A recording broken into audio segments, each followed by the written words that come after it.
Hi everyone, in today's video we will fix sorry an error occurred TradingView application logging and chart fix. So the step 1 is you can simple log out and re-logging again on the application.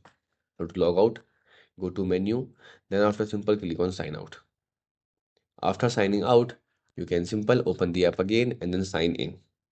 Okay, the step 2 is you can simple force stop and restart the application. So you can simple close the application completely, and then after you can simple close it and now reopen the application. Okay, after signing in, and check that the issue is fixed or not.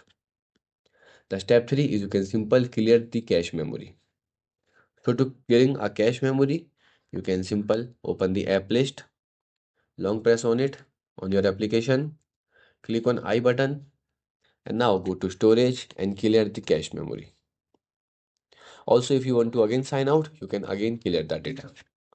If cache memory fix will not fix your issue. And the last step is you can simple update the application.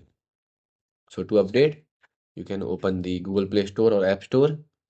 Now in the search bar, you can type TradingView, and then once you search, you can simple install this application.